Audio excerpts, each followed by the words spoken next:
굿모닝 마켓입니다. 1분기 기업들의 성적표를 보면 대체로 긍정적이라는 평입니다. 다만 반평균 성적이 좋다고 해서 개개인의 사정까지 좋은 건 아니죠. 실적 시즌 미국 30개 대표 기업들의 성적표는 예상보다 낮지만 그게 내 종목이 아니라면 고민이 깊어질 수밖에 없겠습니다. 간밤 뉴욕 증시 어제에 이어 혼조세로 마감이 됐습니다. 다우지수는 0.44% 오른 반면 S&P 500은 보합권에서 나스닥은 0.18% 약세 보이며 마감했습니다. 다우존스 지수는 6일 연속 상승세 이어갔고 장중 내내 우상향하면서 상승폭을 키워가는 모양이었습니다. 시총 상위주들 흐름 보시면 기술주 안에서 등락이 갈리는 모습이었습니다.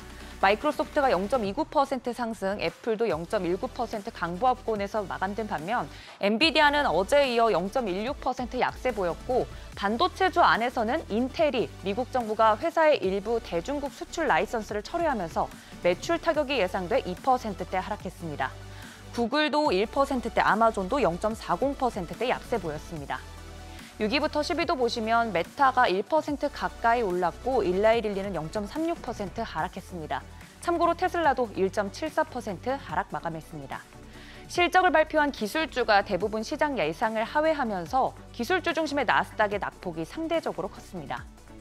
어제 카시카리 총재에 이어 연준 이사의 발언이 이어졌습니다. 수잔 콜린스 보스턴 연은 총재도 대학 행사에서 인플레이션을 2%로 낮추려면 이전에 생각했던 것보다 더 많은 시간이 걸릴 것이라면서 인플레이션이 중앙은행이 2% 목표를 향해 지속 가능하게 움직인다는 확신이 설 때까지 연준의 금리 정책이 현재 수준을 유지해야 할 것이라고 말했습니다.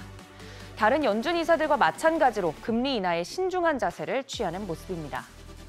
이처럼 올해 금리 인하 시점과 인하폭에 대한 불확실성이 여전한 가운데 투자자들은 이때다 싶어 기업의 실적에 주목을 하고 있습니다. S&P 500 지수에 상장된 대기업들의 1분기 주당 순이익 EPS 전년 동기 대비 5% 증가를 하면서 약 2년 만에 가장 높은 수준을 보일 것으로 전망됐습니다. 2022년 2분기 5.8% 이후 가장 큰 성장폭이고 실적 시즌을 앞두고 지난 3월 말 월가에서 내놓은 전망치 3.2%도 훨씬 웃돈 수치입니다. 올해 들어 연준의 기준금리 인하 기대감이 빠르게 후퇴한 것에 비해 시장이 덜 흔들린 것도 이 실적 덕분이라는 분석이 나오고 있습니다. 하지만 최근 실적 시즌에서 당장 1분기 매출 증감 여부보다 2분기 실적 가이던스에 더 주가가 영향을 많이 받고 있는데요. 2분기 EPS 전망치를 공개한 S&P 500 상장기업 75개사 가운데 34개사는 월가 예상치를 웃돌았지만 반대로 월가 예상을 하회하는 실적 가이던스를 내놓은 기업이 41개사로 전체 55%를 차지했습니다. 간밤 실적을 발표한 기업들도 살펴보면 차량 공유업체 우버 1분기 적자 전환 소식에 5% 넘게 하락했고요. 앞서 짚어드린 인텔도 2분기 매출 목표를 낮추면서 주가가 2%대 떨어졌습니다. 또 캐나다 온라인 쇼핑 업체죠. 쇼피파이도 우울한 실적 전망으로 18% 무려 급락했습니다. 전문가들은 특히 고금리 시대에 기술 기업들에 대한 가치 평가는 시장의 중요한 과제가 될 것이라면서 기술주들 사이에서도 일부는 리더십을 포기했고 상승세가 조금씩 깨지면서 지수 변동성이 커졌다고 분석했습니다.